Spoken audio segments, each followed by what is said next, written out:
Praise the Lord. आज की बातें डेफिनेट है कि हम लोगों को जी उठने की बातें होनी चाहिए और होंगी भी। आमीन।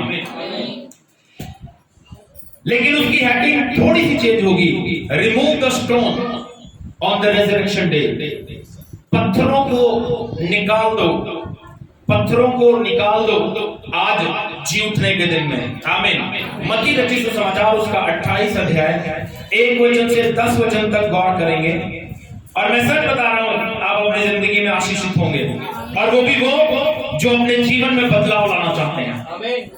प्रभु को वो ही लोग पसंद हैं जो अपने जीवन को बदलना चाहते हैं। अगर बदलाव नहीं है हमारे जीवन में तो कुछ भी नहीं मिल सकता। आमीन। जैसे हम पहले थे आज भी हैं, कोई फर्क नहीं है तो कोई आशीष नहीं है। अपने साथ वाले से बोल दो, आज बदल के जाना। बाइबल कहती है मत्ती रचित सुसमाचार 28 अध्याय 1 वचन से 10 वचन तक। मैं जल्दी जल्दी पढ़ता हूं क्योंकि वैसे लंबा ना होगा। सबत के दिन के बाद सप्ताह के पहले दिन पौ फटते ही मरियम मगदलीनी और दूसरी मरियम कब्र को देखने आई, और देखो एक बड़ा भूकंप हुआ और प्रभु का एक दूत स्वर्ग से उतरा और पास आकर उसने पत्थर को लुढ़का दिया और उस पर बैठ गया। उसका रूप बिजली का सा और उसका वस्त्र पाले के समान उज्जवल था। उसके भय से पहर हुए कांप उठे और मृतक समान हो गए। स्वर्गदूत ने स्त्रियों से कहा, मत डरो, मैं जानता हूं कि तुम यीशु को जो क्रूस पर चढ़ाया गया था ढूंढती हो। वह यहाँ नहीं है, परंतु अपने वचन के अनुसार जी उठा है। आओ यह स्थान देखो जहां प्रभु पड़ा था, और शीघ्र जाकर उसके चेलों से कहो कि वह मृतकों में से जी उठा है, और वह तुमसे पहले गलील को जाता है, वहां उसका दर्शन पाओगे। देखो मैंने तुमसे कह दिया। वे भय और बड़े आनंद के साथ कब्र से शीघ्र लौटकर उसके चेलों को समाचार देने के लिए दौड़ गए। आमीन, आमीन, आमीन। क्या कहती है बाइबल? यीशु मसीह के मृत्यु के बाद यीशु मसीह को दफना दिया गया, लेकिन जो रस्में होती हैं, जो रीति रिवाज होते हैं, जैसे हमें पता है जब एक डेथ होती है तो वहां पे परफ्यूम होता है, सार श्रृंगार का सामान होता है, नहलाना धुलाना होता है। वो कुछ भी नहीं हुआ क्योंकि सबत का दिन नजदीक था, इस वजह से उन्होंने जल्दी जल्दी काम कर दिया। ओके, इसलिए सबत का दिन समाप्त होते ही मरियम और मरियम मगदलीनी सुबह सुबह यीशु मसीह के साथ ये रस्में करने को दिए गए, और वहां पे वो अपना साजो सामान लेकर गए। लेकिन मैं उनको मैं अपनी बात कहूं तो मैं बिलीव नहीं करता उनकी बातों पे, क्योंकि वो अविश्वासी थे। कौन थे? अपने साथ वाले से बोल दो, अविश्वासी नहीं बनना। मैं ये क्यों कह रहा हूं कि वो अविश्वासी थे? क्योंकि जब यीशु जिंदा थे तब उन्होंने कहा था मैं तीसरे दिन मुर्दों में से जी उठूंगा। अगर वो विश्वासी होते तो कभी कब्र पे ना जाते, कभी कब्र में जाकर ना ढूंढते। इसीलिए बाइबल ये बताती है वो लोग कब्र पे गए, इसका मतलब वो लोग विश्वासी नहीं थे। ओके, लेकिन जब वो वहां पे गए तो वहां पे बाइबल बताती है यीशु मसीह वहां पे नहीं थे, और फरिश्ते ने उनको मैसेज दिया, जो मैं पहले भी बहुत बार बता चुका हूं, लेकिन आज अलग विषय पे बात करना चाहता हूं। वहां पे जो मैसेज दिए, पॉजिटिव मैसेज। पहली बात, प्रभु का वचन वहां पे कहता है, स्त्रियों से फरिश्ते ने कहा डरो मत। क्या ना करो? डरो मत। डरने की जरूरत नहीं है। देखो वो जो वहां पे पहर हुए थे उनसे क्यों नहीं कहा डरो मत? उनसे क्यों नहीं कहा डरो मत? इनसे क्यों कहा डरो मत?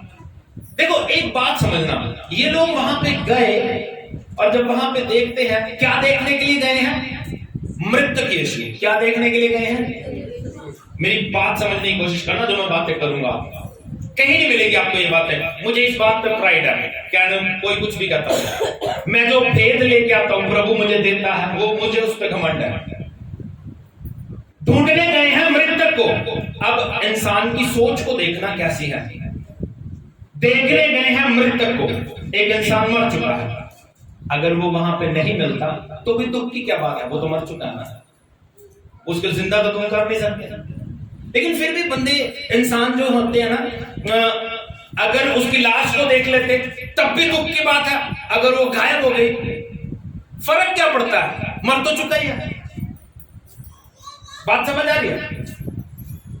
पहले तो वहां पे जाना ही नहीं चाहिए था, क्योंकि वो यीशु मसीह जिसने ये कहा मैं जी उठूंगा, उसके वचन पक्के हैं। बाइबल कहती है आकाश टल जाएगा, पृथ्वी टल जाएगी, उसका एक बिंदु भी पूरा हुए बिना नहीं टलेगा। प्रभु का वचन कहता है, फरिश्ते ने कहा डरो मत। क्या ना करो? डरो मत। अपने साथ वाले से बोल दो डरो मत। मेरी बात समझना। जय डर जो है ना, डर हमारे अंदर बैठा रहता है।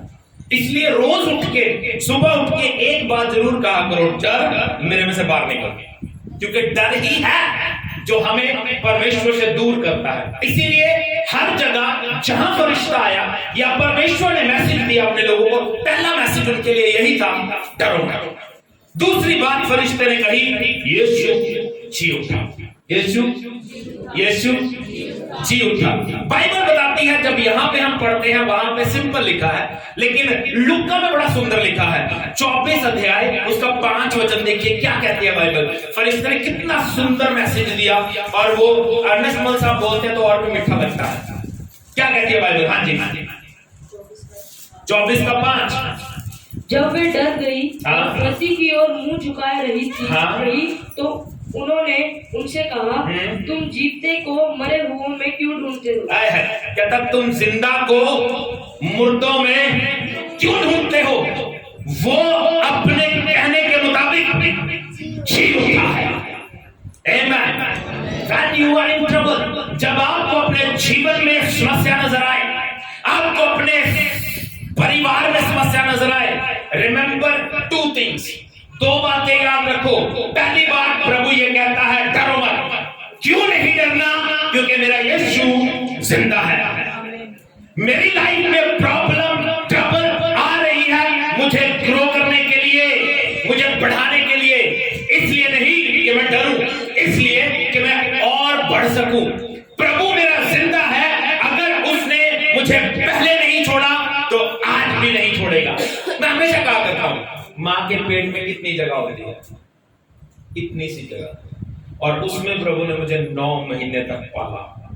आटा, दाल, चीनी, मीठा, नमकीन सब कुछ वहां पे पहुंचा। अरे जब वहां पे पहुंचा, बाहर निकल के मेरी जरूरतें बढ़ गई हैं, तो क्या अब नहीं संभालेगा? संभालेगा। मैं आपको एक बात बताता हूँ, इजरायली कौम बड़ी टेढ़ी थी। आज के लोग बड़े टेढ़े हैं, और मैं सोचता हूँ इजरायली कौम शायद कम टेढ़ी हो, आज के लोग ज्यादा निकम्मे हैं। अपने साथ वाले से बोल दो ये आप ज्यादा निकम्मे हो। मुश्किल है ये कहना, और ये इस बात को एक्सेप्ट करना बड़ा मुश्किल है कि मैं निकम्मा हूं, है ना। इजरायली भी नहीं मानते थे, इजरायली बड़े टेढ़ी खीर थे, लेकिन फिर भी मेरी बात समझना, फिर भी टेढ़ी खीर थे, वो निकम्मे थे, नालायक थे, फिर भी प्रभु उनसे प्यार करता था। और ये आपके साथ भी है। अपने साथ वाले से बोलो तू टेढ़ा है, फिर भी प्रभु तुझसे प्यार करता है।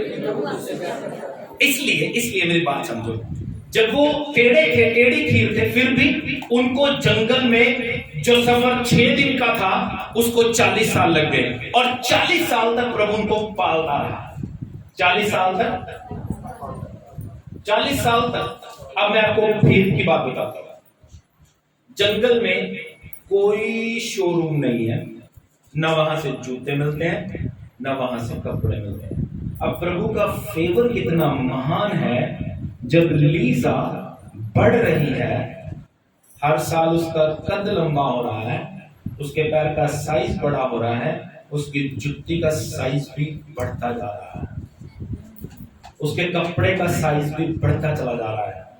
ओके, और यही नहीं, डिजाइन भी बदल रहा है। डिजाइन, अब मैं अगर अपने जीवन में जब मैं चलूं तो मैं जूते लेके आऊं जिसमें पीपी की आवाज आए, तो थोड़ा अजीब लगेगा ना कि यार इतना बड़ा बंदा पीपी वाली। ये छोटे बच्चों को अच्छा लगता है, पीपी वो जब चलता है उसको अच्छा लगता है, आवाजें आती है, अच्छा लगता है उसे, तो बड़े को थोड़ी अच्छा लगेगा। तो इसीलिए वो डिजाइन भी है ना, डिजाइन भी चेंज हो रहा है। ऐसा प्यारा परमेश्वर है वो। कोई शोरूम नहीं थे जंगल में, कोई खाना पीना नहीं। वो कहते हैं हमें मीट खाना, प्रभु का तो खाओ, तितर खिलाए प्रभु, मौजा करवाइए उनको। एक ही चीज पे मन नहीं लगा। प्रभु कहते जो चाहिए तुम्हें मिलेगा, लेकिन फिर भी हम टेढ़े हैं। और आज भी प्रभु का वचन ये कहता है, हम लोग इतने निकम्मे हैं, हम लोगों ने यीशु मसीह के वचनों को बहुत बार पढ़ा, बहुत बार सुना, लेकिन उसके बावजूद एक कान से सुन के दूसरे कान से निकाल देते हैं। ये ट्रू है। यीशु मसीह जी उठे, आमीन। एक बात जो मैं आपसे आज करना चाहता हूं, मैंने कहा remove the stone on the resurrection day.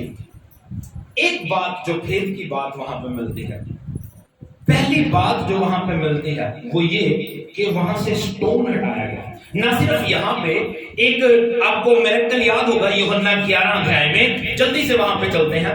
11 अध्याय में लाजर नाम का व्यक्ति मुर्दों में से जिंदा किया प्रभु ने। लाजर नाम का व्यक्ति मुर्दों में से जिंदा किया, और जब उसको जिंदा किया, बड़े बड़े काम परमेश्वर ने किया, और वहां पे बहुत सारी बातें हुई। मरियम और मार्था के साथ बहुत सारी बातें हुई। तो विश्वास करेगी, अगर तू यहाँ पे होता तो हमारा भाई नहीं मरता, और बहुत सारी बातें हुई। लेकिन कुछ वचनों के ऊपर गौर करेंगे। यूहन्ना उसका 11 अध्याय 41 वचन से लेकर 44 वर्ष तक पढ़ेंगे। हाँ जी। तब उन्होंने उस पत्थर को हटाया। क्या किया? इस बात को अंडरलाइन करो। उन्होंने क्या किया? पत्थर को हटाया। पत्थर को हटाया। पत्थर को हटाना बहुत जरूरी है। पत्थर को हटाना। प्रभु मिरेकल हमारे जीवन में करना चाहते हैं। प्रभु चमत्कार हमारे जीवन में करना चाहते हैं। आजो आजो आजो। प्रभु हमारे जीवन में मिरेकल या चमत्कार करना चाहते हैं, लेकिन पहले पत्थर को हटाना बहुत जरूरी है। पत्थर को हटाना क्या कहती है बाइबल आगे? हाँ जी। हे पिता, मैं तेरा धन्यवाद करता हूं। और मिरेकल प्रभु के चमत्कार अद्भुत थे। कहते हे पिता, मैं तेरा धन्यवाद करता हूं कि तूने मेरी सुन ली है। कि तूने मेरी सुन ली है। मैं जानता था कि तू सदा मेरी सुनता है। मैं जानता था कि तू सदा मेरी सुनता है, परंतु जो भीड़ आसपास खड़ी है उनके कारण मैंने यह कहा, जिससे कि वे विश्वास करें कि तूने मुझे भेजा है। Hallelujah, hallelujah. यीशु मसीह ने कहा, इस भीड़ की वजह से मैं ये कह रहा हूं, मैंने पता है कि तू मेरी सुन लेंदा है। और फिर क्या कहा? हाँ जी। यह कहकर उसने बड़े शब्द से पुकारा। बड़े शब्द से पुकार के क्या कहा? हे लाजर, हे लाजर, निकल आ, बाहर आ जा। जिंदा बाहर आ गया लाजर। और बाइबल एक बात बताओ, जब वो उसको बांधा गया था ना, कहने का मतलब जो इंसान काम करता है वो इंसान को ही करना पड़ेगा। उसको लपेट के कब्र में रखा, मर चुका था, बांध दिया, पत्थर लगा दिया। अब प्रभु कहता है जो काम तुमने किया है उसे तुम करो, पत्थर हटाओ। यीशु मसीह ने कहा लाजर बाहर आ जा। वो आया, बंधा हुआ। बाइबल कहते उसे खोल लो और जाने दो। पत्थर, स्टोन, जिसके बारे में मैं आज आपसे बात करना चाहता हूं। यीशु जिंदा हुए, लाजर जिंदा हुआ, लेकिन पत्थर, यीशु मसीह के सीन में पत्थर की जरूरत नहीं थी हटाने की, लेकिन उसके पीछे रीजन क्या था वो मैं आगे चल के बताऊंगा। यीशु मसीह को पत्थर हटा के बाहर आने की जरूरत नहीं थी, वो पहले ही जी उठा था।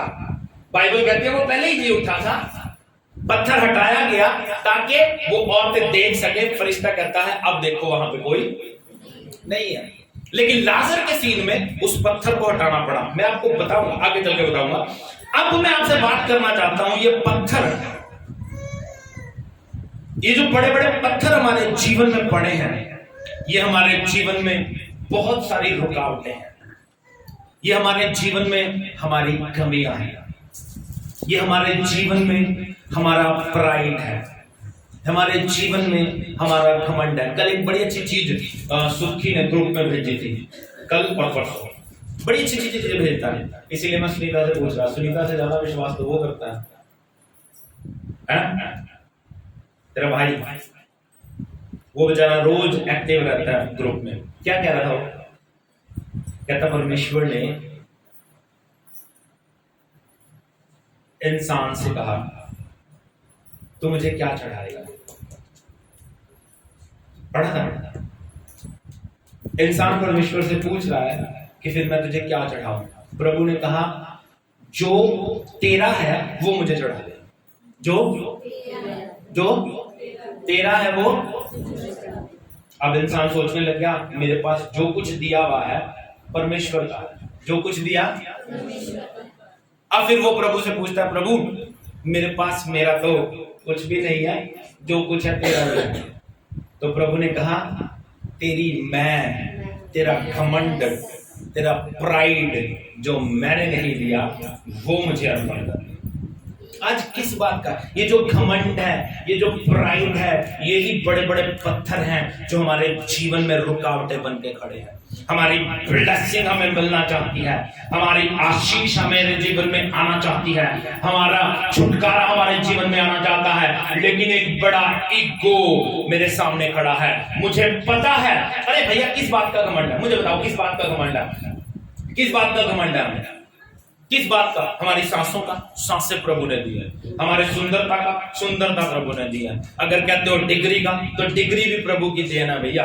ये लेकिन ये प्राइड का काम नहीं। बाइबल कहती है पौलुस बाइबल में सबसे ज्यादा पढ़ा हुआ व्यक्ति था, सबसे ज्यादा, और सबसे ज्यादा अमीर था, और सबसे ज्यादा ज्ञान रखने वाला व्यक्ति था। इतना ज्ञान रखने के बावजूद एक बात समझना, जो व्यक्ति ज्ञान रखता है वो व्यक्ति हम्बल होगा, प्राइडी नहीं होगा। हमारा एक सर था इंग्लिश का, एसडी स्कूल में जब मैं पढ़ता था, इंग्लिश का सर था, तो वो हमें कहता था बेटा कल को आपकी पढ़ाई लिखाई देखी नहीं जाएगी। कल को किसी ने नहीं कहना माय फ्रेंड का ऐसे लिख के दिखा, कल को किसी ने नहीं कहना एप्लीकेशन लिख के दिखा। आप बताओ जितने लोग काम करते हो, कभी किसी ने कहा आपसे ऑफिस में आ रहे हो तो ऐसे लिख के दिखाओ? किसी ने कहा? पढ़ाई लिखाई का मतलब क्या? अच्छा कभी किसी ने मैथ के सम्स पूछे इंटरव्यू में? कोई नहीं पूछता। वो सारी चीजें क्यों हैं? ताकि हमें एक नॉलेज गेन हो जाए, और उसके बाद हमारा हाव भाव, हमारा बोलना, उठना, बैठना देखा जाएगा। किसी काम की नहीं पढ़ाई। प्राइड अगर आ रहा है तो वो पढ़ाई किसी काम। बाइबल क्या कहती है? पौलुस सबसे ज्यादा पढ़ा लिखा व्यक्ति था, फिर भी, और वो अपने आप को कितना हम्बल करता है, कहता मैं एक ऐसा व्यक्ति हूं जो सबसे बड़ा पापी हूं। इतना महान व्यक्ति जिसने बाइबल की सबसे ज्यादा किताबें लिखी, वो अपने आप को क्या कह रहा है? मैं एक पापी मनुष्य। अच्छा ये जो प्राइड है, ये जो हमारी फालतू की ईगो है, ये दुनिया में दे थोड़ी रही है कुछ हमें, इससे रिश्ते खराब हो रहे हैं। मैं हमेशा कहा करता हूं, आकड़बाज जो बंदा, अकड़ वाला, उसको कौन पसंद करता है? कौन? एक नहीं, आजकल सब में अकड़ है, सब में अकड़ है। अगला कहता नहीं बोलता, ना बोल अपनी आई नहीं मरा, असली में नहीं बोलते। ये रिश्ते खराब कर रही है दुनिया। इसलिए उस ईगो को खत्म करो, उस मैं को खत्म करो। प्रभु कहता है वो मैं मुझे अर्पण कर। इसीलिए संत पौलुस कहता है नॉट आई बट क्राइस्ट।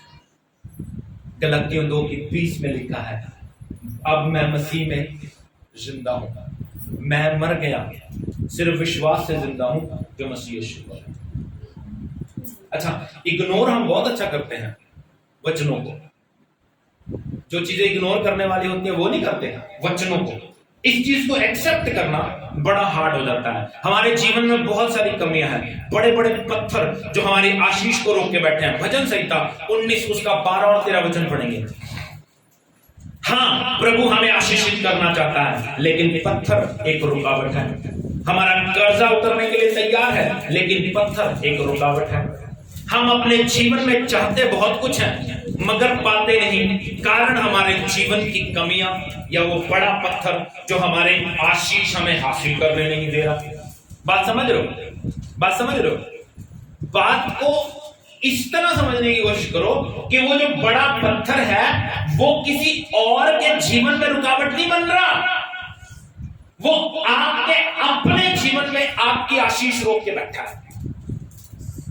उस पत्थर को हटाना पड़ेगा, उस पत्थर को, अपनी कमी को दूर करो। क्या कहते हो बाइबल? हाँ जी, अपनी भूल चूक को कौन समझ सकता है? प्रभु का दास कह रहा है अपनी भूल चूक को, अपनी गलती को कौन समझ सकता है? हाँ जी, मेरे गुप्त पापों से तू मुझे पवित्र कर। और फिर वो कह रहा है कि मेरे अंदर गुप्त पाप है, मेरे अंदर गुप्त पाप है, मेरे गुप्त पापों से मुझे, वो गुप्त पापों से मुझे पवित्र कर। हाँ जी, तू अपने दास को डिठाई के पापों से भी और तू अपने दास को डिठाई के पाप, टीठ पड़े के पाप, टीठ हो गया, क्या कहते हैं, कर कर के टीठ हो चुका, आदत पड़ चुकी है उसे। अब हम लोग मीटिंग पे जाते हैं, मीटिंग पे जाते हैं, मेरी एक्टिवा इतनी प्यारी है वो अपने आप ही माचरी चली जाती है, मंगलवार को अपने आप ही तक कॉलोनी चली जाएगी। अच्छा, कहीं इत्तेफाक से ना कहीं और मीटिंग हो और हमें जाना हो, बिलीव करना एक्टिवा अपने आप ही समाना चुंगी तक तो जाएगी, इधर वाला रास्ता ही नहीं पकड़ती। आदत हो गई है ना, माइंड सेटअप हो गया, 3-4 मीटिंग होती है, इनके घर में जाना है। बात समझ रहे हो मेरी? इसी तरह बॉडी टीट हो चुकी है एक काम कर करके। टीठ पड़े के पाप, ईगो आज भी अंदर है, पहले भी थी आज भी है, झूठ आज भी अंदर बैठा है, फरेब आज भी अंदर बैठा है। कारण क्या है? मैं पिछले दिनों कोई बता रहा था, हमारे पास्टर जी कहा करते थे, मेरे जो मेंटोर थे जोनाथन अंसा, कहते लोग जो हैं आज छुटकारा पाना नहीं चाहते। लोग छुटकारा पाना, दुष्ट आत्मा तो निकलना चाहती है, दुष्ट आत्मा तो, लेकिन विश्वासी पकड़ के रखते हैं।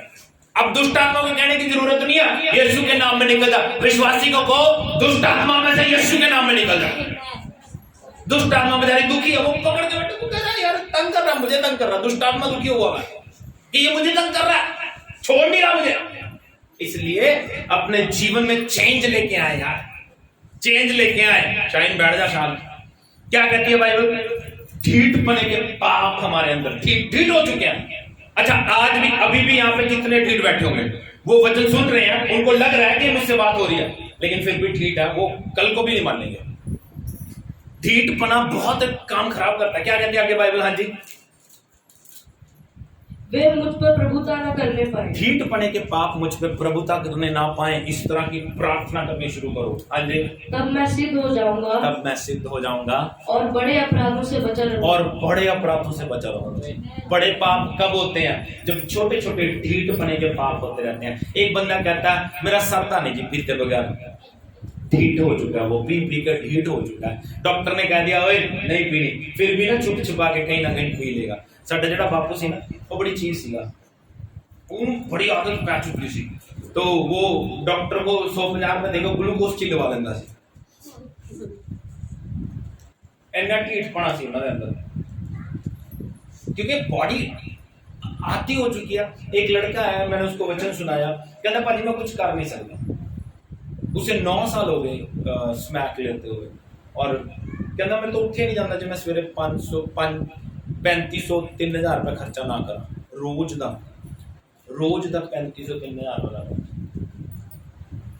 बट बॉडी यूज्ड टू हो चुकी है। आज ऐसे ही लोग, सिर्फ वो ही पापी नहीं है, सिर्फ वो ही नशेड़ी नहीं है, हम लोग भी नशेड़ी हैं, जो झूठ बोलने के यूज्ड टू हो चुके हैं, जो दूसरे की बुराई करने के यूज्ड टू हो चुके हैं, जो दूसरे के साथ रिश्ता सही नहीं रख पा रहे, यूज्ड टू हो चुके हैं। इसलिए ये पत्थरों को अपने जीवन से हटाना पड़ेगा। आमीन। हमें पता है हमारे जीवन में कमियां हैं, हमें पता है हमारी आशीष रुकने का कारण क्या है, हमें पता होता है मैं माफ नहीं कर पा रहा, हमें पता है मैं प्यार नहीं कर पा रहा दुश्मन को। बाइबल कहती है कर, यही रुकावट है, मैं पूरी नहीं कर पा रहा, इसलिए मेरी आशीष रुकी है। मगर हम जो है उस बात को, उस बड़े पत्थर को हटा नहीं पा रहे या हटाना चाहते नहीं। हमें पता है हमारे दिल में बोझ सा रहता है, यार इसने मेरे साथ बहुत बुरा किया। अरे भैया मैं आपको सच बताऊं, कभी बैठ के मेरे साथ कंपेयर करोगे ना, जितना बुरा मेरे साथ हुआ है कितना आपके साथ नहीं हुआ, सच्ची बताओ। अच्छा छोड़ो, मुझे भी छोड़ो, जितना बुरा यीशु मसीह के साथ हुआ है ना उतना किसी के साथ नहीं हुआ। उसके मुंह पे थूका गया। परसों ही बात कर रहे थे, 300-350 लोग और 50 लोग इकट्ठे होकर उसे सड़कों पे घसीट रहे हैं 3.5-4 घंटे के लिए। 3 बार यीशु मसीह चलते चलते गिर पड़े। इतना कुछ होने के बावजूद भी यीशु मसीह कहते हैं पिता इनको माफ कर दे, इनको पता ही नहीं क्या कर रहे हैं। ऐसा अमेजिंग खुदा। और हम लोग, मेरे दिल पे बड़े जख्म है, मैं नहीं बोल सकता। अरे भैया तेरे जख्म मैं ठीक करता हूँ। फिर हम लोग कहते हैं ना, जब हम लोग कहते हैं प्रभु मेरा सिर दुख रहा है, प्रभु मेरा पेट दुख रहा है, प्रभु मेरी टांगे दुख रही है, प्रभु भी कहता है बेटा मेरा दिल दुख रहा है। जो तू करतूते करता है उसकी वजह से दुख रहा है, मैंने कुछ नहीं किया। जब तू मेरा दिल दुखाएगा डेफिनेटली तू दर्द में रहेगा यार। सिंपल बात है। मुझे तो समझ में नहीं आ रही, आपको क्यों नहीं समझ में आ रही? अपने जीवन से पत्थरों को निकालें ताकि आशीष आपके जीवन में आ सके और आशीष में आपके कोई भी रुकावट ना बने। जल्दी से बताऊंगा, जब हम पत्थर को हटाएंगे तो क्या होगा, और यही इसी पैसेज के अकॉर्डिंग पत्थर को जब हम अपने जीवन से हटाएंगे, पहली बात यीशु जी उठेंगे। यीशु जिंदा है, यीशु। लेकिन जो पाप करते हैं, जो झूठ बोलते हैं, जो घमंड से भरे हुए हैं, उनके लिए आज भी यीशु मसीह मुर्दा है। उनके जीवन से जिंदा दिख ही नहीं रहा। मैंने समझ में नहीं आ रही, क्योंकि अगर यीशु जिंदा है, अगर यीशु का आत्मा आपके अंदर है, तो आप माफ करना सीख जाओगे। अगर यीशु जिंदा है, उसका आत्मा आपके अंदर काम करता है, तो आप ईगो को मारना सीख जाओगे। अगर यीशु जिंदा है, आपके अंदर उसका आत्मा काम करता है, तो आप आज्ञाकारी हो जाओगे। अगर यीशु जिंदा है, आपके अंदर उसका आत्मा काम करता है, तो आपके जीवन में बदलाव आएगा ही आएगा। लेकिन अगर नहीं आ रहा, तो हम वो पापी हैं जिनके लिए यीशु उनके जीवन में मुर्दा है। जब आप पत्थर हटाओगे, तब यीशु आपके अंदर जी उठेगा। जब वो जी उठेगा, तभी बात बनेगी। बाइबल हमें बताती है, भजन संहिता 68 उसके 1 वर्ष में क्या लिखा है, जल्दी से पढ़ेंगे। हमारे लिए आज जो हम पापी हैं, हमारे लिए यीशु मसीह मुर्दा है। आज यीशु मसीह को जी उठने दो। जब आप पत्थर हटाओगे, जब आप अपनी रुकावट को दूर करोगे, जब आप अपनी कमी को अपने जीवन से निकाल दोगे, तो यीशु आपके अंदर जी उठेगा। और मैं सच बता रहा हूं, मैं फिर कह रहा हूं, मुझे घमंड है इस भेद का जो प्रभु मुझे देता है। इनके कारण मैं भूलता नहीं, लेकिन प्रभु का धन्यवाद कि प्रभु मुझे भेद देता है। सच बता रहा हूं, कहीं पे भी सुनने को नहीं मिलेंगे। हाँ जी। परमेश्वर उठे और उसके बाइबल कहती है परमेश्वर उठे और उसके शत्रु तितर बितर हो जाए। आज प्रभु उठा ही नहीं हमारे जीवन में। प्रभु उठा ही नहीं है हमारे जीवन में। अपने साथ वाले से बोल दो, प्रभु को अपने जीवन में उठने दे, अपने जीवन में जीने दे प्रभु को।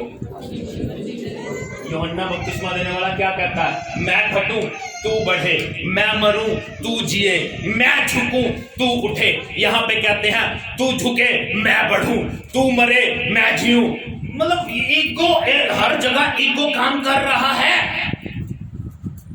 There is no humility. मेरी बात समझ लेना, जो बंदा घमंडी है, जो बंदा प्राइडी है, जो ये सोचता है मेरे जैसा कोई नहीं, मैं किसी से बात नहीं करूंगा, सॉरी वर्ड मेरे लिए नहीं बना है, मेरे लिए ये बातें नहीं है, मैं बहुत समझदार व्यक्ति हूं, बिलीव करना ये प्राइड की निशानियां, और उनके लिए लड़ने वाला कोई नहीं है सिवाय परमेश्वर के। परमेश्वर उनके खिलाफ लड़ेगा। बाइबल कहती है दीन के साथ खड़ा है, घमंडी के सामने खड़ा है। फैसला आपका है, उसको रखना कहां है।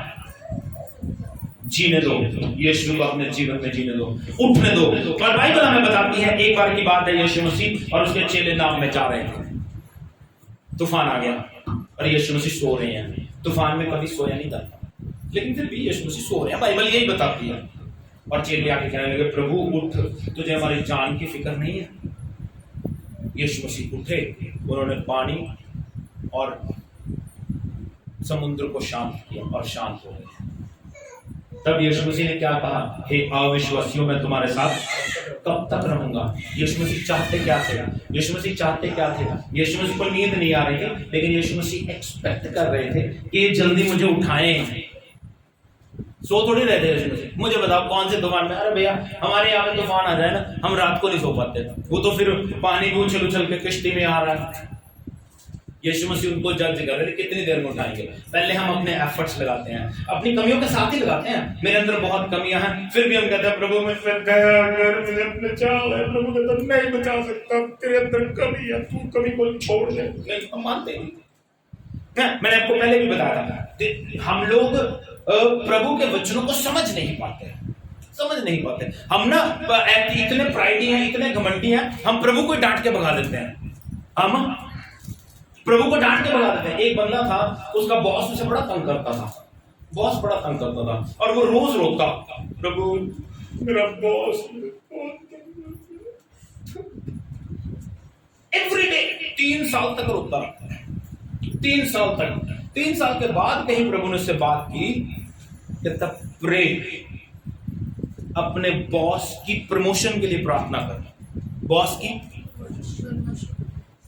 और वो क्या कहता, शैतान मेरे दिमाग में से फालतू बातें लेकर दफा हो जा।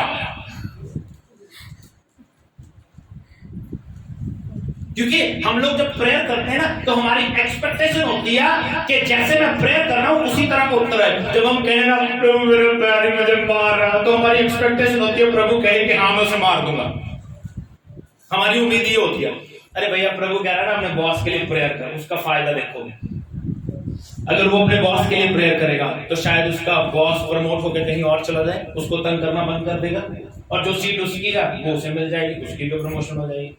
लेकिन हम तो प्रभु को भी नहीं, प्रभु को हम ऐसे चलाना चाहते हैं जैसे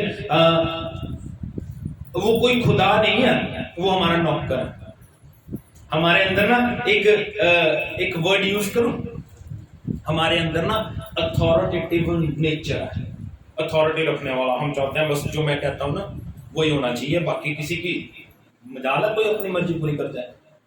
ये जो अथॉरिटेटिव नेचर है ये हमारे प्राइड को दिखाता है। अधिकारिक नेचर, जो मैं कह रहा हूं वो सही है, बाकी सब गलत है। मैं बस ये कहता हूं जो बाइबल कह रही है वो सही है, बाकी सब गलत। ओके, पहली बात, जब आप यीशु मसीह अपने जीवन से पत्थर को उठाएंगे तो यीशु मसीह आपके जीवन में जी उठेंगे। दूसरी बात जल्दी जल्दी बताऊंगा, जब हम यीशु मसीह के साथ चलते हुए अपने जीवन से अपनी कमी को निकालेंगे, अपने जीवन से अपने घमंड को निकालेंगे, अपने जीवन से अपने प्राइड को निकालेंगे, तो हमारी मरी हुई परिस्थितियां जी उठेंगी, मरी हुई परिस्थितियां जी उठेंगी। मे बी आज आपको लगता हो कि मेरी जो ब्लेसिंग है वो मेरे पास नहीं आएगी, क्योंकि हम कई सालों से प्रार्थना कर रहे हैं, लेकिन वो ना मिलने का कारण ये नहीं है कि प्रभु देना नहीं चाहता। ना मिलने का कारण है वो पत्थर जो हमने रखा हुआ है, वो पत्थर जो हमारी ब्लेसिंग को, हमारी आशीष को हमारे पास आने नहीं दे रहा। बाइबल क्या कहती है, रोमियो उसका 4 अध्याय 18, 19 और 20 वचन देखेंगे। हमें लग रहा है हमारी आशीष रुक गई है, हमें लग रहा है हमारी आशीष हमें नहीं मिलेगी, लेकिन बाइबल ये बताती है वो मरी हुई अवस्था में से भी जीवन को ले आता है। क्या कहती है बाइबल? हाँ जी, रोमियो 4 का 18, 19, 20, 21। जल्दी, इतना टाइम तो मैं 5 बार पढ़ देता था बचपन में। उसने निराशा में भी आशा रखकर विश्वास। बाइबल सारा और इब्राहिम की बात करती है। उसने निराशा में भी आशा रखकर विश्वास किया, इसलिए कि उस वचन के अनुसार कि तेरा वंश ऐसा होगा, इसलिए कि उस वचन के अनुसार तेरा वंश ऐसा होगा, मैं बहुत सी जातियों का पिता हूँ। हाँ जी, वह जो 100 वर्ष का था, वो जो 100 वर्ष का था, अपने मरे हुए से शरीर, और अपने मरे हुए से शरीर। 100 वर्ष का व्यक्ति कैसा होगा? अपने मरे हुए से शरीर और सारा के गर्भ की मरी हुई सी दशा जानते। कैसी? मरी हुई सी दशा। मरी हुई सी दशा। कैसी? मरी हुई सी दशा। मरा हुआ शरीर, मरी हुई सी दशा, उसको देखकर भी विश्वास किया और प्रभु ने उसे ब्लेस किया। आज आपके जीवन में भी आपकी मरी हुई परिस्थितियां जी उठेंगी। आज आपके जीवन में भी जो उम्मीदें आप छोड़ चुके हो, ये नहीं हो सकता, वो होने जा रहा है। मैं चाहता हूं कि आज आपके जीवन में वो हो जो आप चाहते हैं, लेकिन प्रभु ये एक्सपेक्ट करता है कि आप उन पत्थरों को निकाल दो जो आपके जीवन में आप भी की आशीष के लिए रुकावट बने हुए हैं। निकाल दो।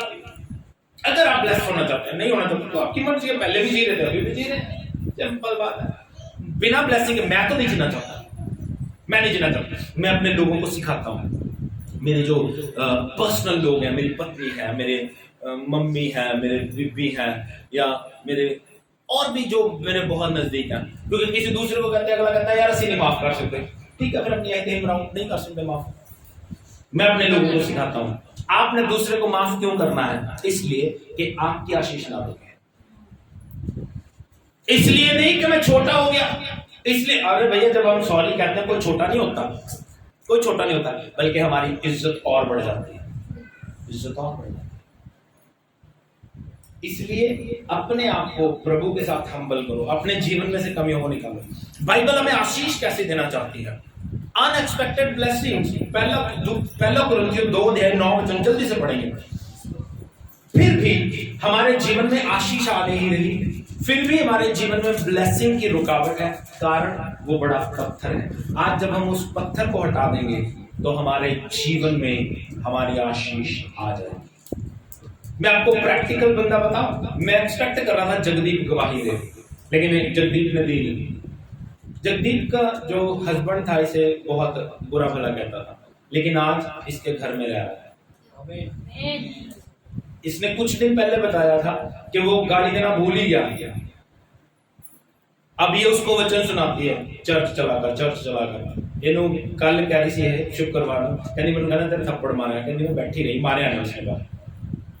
समझ रहे हो मेरी बात? तो ये बड़े चेंजेस हैं। लेकिन अगर हम सोचें कि यार नहीं, हम अपने जीवन में चेंज नहीं लाएंगे, इसमें और उसमें फर्क क्या है? पहले ये भी रिप्लाई देती थी, आज ये रिप्लाई नहीं देती, बस यही फर्क है। ऐसा ही है। पहले ये भी कहती थी जो कहता सी तेरी, ये कहती थी तेरी 2 बारी चल जाता है। मैं किसी को थप्पड़ दिखा रहा था, मैं किसी ने अगो रिप्लाई पता क्या है, कहना मेरे को 2 ने। गल तो सच्ची है। की कहती है बाइबल, की कहती है बाइबल कि हाँ जी, परंतु जैसा लिखा है, जिवें लिखिया, जो बातें आपने नहीं देखी, जेड़ियां अखां ने देखियां नहीं और काने नहीं सुनी, कन्ना ने सुनिया नहीं, और जब जो बातें मनुष्य के चित्त में नहीं है, मनुष्य के चित्त में भी नहीं आई, वह ही है जो परमेश्वर ने अपने प्रेम रखने वालों के लिए, परमेश्वर ने अपने प्रेम रखने वालों के लिए रख छोड़ी है। जब हम आशीष की बात करते हैं तो लोग आमीन बोलते हैं, जब हम ब्लेसिंग की बात करते हैं तो बड़े खुश होते हैं, लेकिन कहीं हार्ड भोजन दे दे तो आमीन अंदर ही मर जाता है। कहीं हम कोई हार्ड बात बोल दे तो आमीन अंदर ही कब्र बन जाती है, उसकी निकलता ही नहीं मुंह से। इन वचनों को हम पढ़ते हैं, ब्लेसिंग कैसी है आंखों ने देखी, इनकी बातें बहुत हो सकती हैं, लेकिन ये मिलेगी तब जब आप अपने पत्थरों को अपने जीवन से निकालोगे और अपने ईगो को जीरो करोगे। देखा, ईगो खत्म करने के लिए किसी काम भी नहीं आता। नहीं आता। मैंने कहा अपने ईगो को खत्म कर दो, मैंने कहा अपने आप को जीरो कर दो। प्रभु का वचन कहता है यीशु मसीह ने अपने आप को शून्य कर दिया और प्रभु ने उसे इतना महान किया कि आज पूरी दुनिया का घुटना उसके आगे टिकता है। जब आप जीरो हो जाएंगे, जब आप शून्य हो जाएंगे तो आपके सामने भी घुटना टिकेगा, डेफिनेटली टिकेगा। We need to humble ourselves. तीसरी और आखिरी बात, जीत जाएंगे। आमीन। जीत जाएंगे कब? जब पत्थर हटाएंगे, जब जीरो हो जाएंगे। पत्थर बहुत कमियां, ये जरूरी नहीं है कि जीरो। पत्थर आपके जीवन में किसी भी प्रकार की कमी हो सकती है। कोई बंदा शराबी हो सकता है, कोई बंदा नशा करने वाला हो सकता है, कोई बंदा झूठ बोलने वाला हो सकता है। हाँ, बुराई बुराई है, जो पत्थर है वो पत्थर ही है। उन सब के लिए एक ही वर्ड है, पत्थर। उस पत्थर को निकालो, आपकी ब्लेसिंग आ जाएगी। यीशु मसीह आपके जीवन में जी उठेंगे। दूसरी बात, आपकी मरी हुई उम्मीदें जी उठेंगी। तीसरी बात, आप विक्टोरियस लाइफ, जयवंत जीवन जिएंगे। आमीन। आप जीवन की हर जंग जीत जाएंगे। मेरा प्रभु यीशु मसीह मृत्यु पर जय पाके जी उठा, और बाइबल कहती है जब हम अपने आप को हम्बल करेंगे हम भी मृत्यु पर जय पाएंगे। कौन सी मृत्यु? ये वाली भी, और इन फ्यूचर जो हमारे आत्मा की मौत होने वाली है उस पर हम जयवंत हो जाएंगे। अच्छा, यहाँ के 5-10 मिनट के ईगो सेटिस्फाई करने के लिए हम अपने अनंत जीवन को खो रहे हैं। ईगो सेटिस्फाई हो जाता है बस। 2 बंदे बहस करते हैं ना, 2 बंदे बोल रहे होते हैं, पता है वो बहस बढ़ती क्यों है? पता आपको? एक बंदा इधर से बोल रहा है, एक बंदा उधर से बोल रहा है, एक बंदा इधर से बोल रहा है, एक बंदा इधर से बोल रहा है। उसका एक ही कारण होता है, वो है शैतान। वो आके इधर वाले को उकसाता है, वो देखते हैं गाल काट रहा है, मैंने गाल कर दो, ये बड़ा बोल रहा है, फिर इधरों निकल के उधर चला जाता है, दिल में गाल काटती है उसने। फिर वो बड़ा बोल रहा है, वो बोलता है, वो बोलता है, वो बोलता है, वो बोलता है, वो बोलता है। जीत किसकी होती है पता है? जो एंड में बोलता है। जो बहस का कारण ये होता है कि अगर मेरी बात के आगे कोई बात नहीं ना आई, समझ लो मैं जीत गया। ये है ईगो सेटिस्फेक्शन। ईगो सेटिस्फाई हो जाता है कि मैंने बोल दिया, मैं जीत गया। कुछ नहीं, कोई कुछ नहीं जीतता, सिर्फ एक ईगो सेटिस्फाई हुआ है। तू अपने मित्र हार गया, तू अपने रिश्ते हार गया, तू अपने माँ बाप हार गया, तू अपने दोस्त हार गया, तू अपने बच्चे हार गया, ईगो सेटिस्फाई करने के चक्कर में।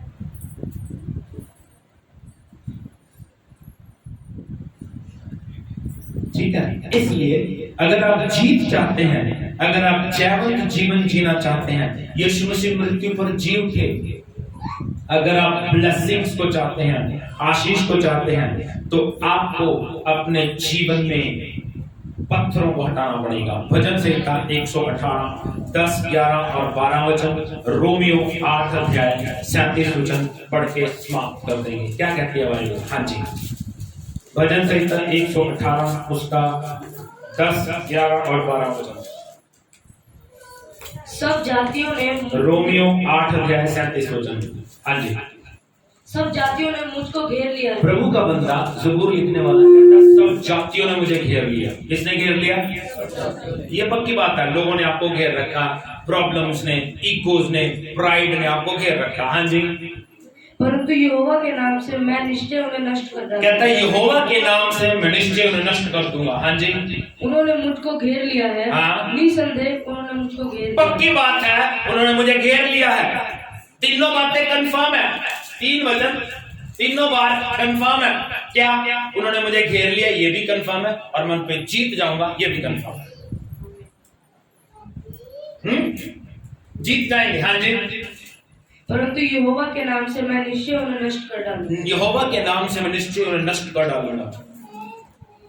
हाँ जी, उन्होंने मुझे मधुमक्खियों के समान घेर लिया है। हाँ। परंतु कांटों की आग के समान वे बुझ गए। हाँ, यहोवा के नाम से मैं निश्चय उन्हें नष्ट कर डालूंगा। यहोवा के नाम से मैं निश्चय उन्हें नष्ट कर डालूंगा। किसके नाम से? यहोवा के नाम से। 13 वचन और 14 वचन कोमल के साथ पढ़ेंगे, क्योंकि वो इंग्लिश में बड़ा सुंदर लिखा है, NLT में सुंदर लिखा है, गिडियंस में देखते हैं क्या लिखा है।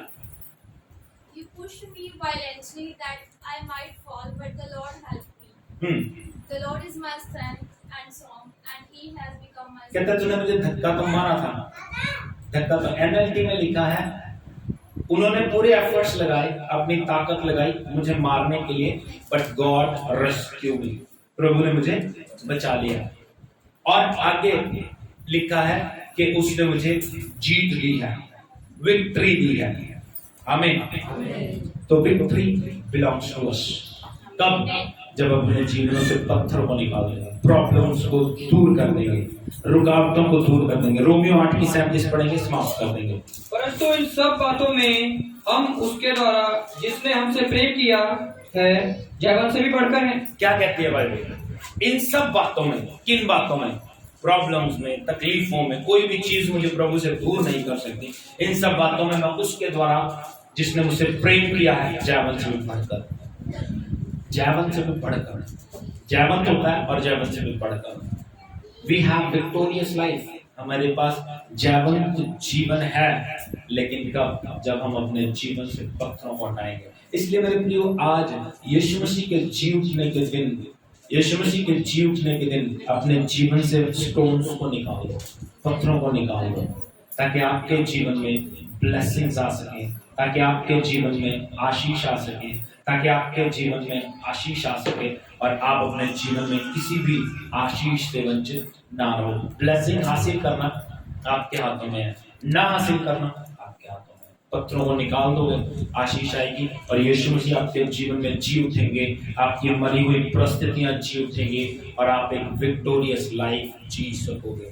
ये ऐसे ही है, ये वचन ऐसे ही है, इसके अलावा कुछ भी भेद नहीं है इनमें। प्रभु के साथ चलते रहो, प्रभु में बढ़ते रहो। प्रभु आपको आशीष दे।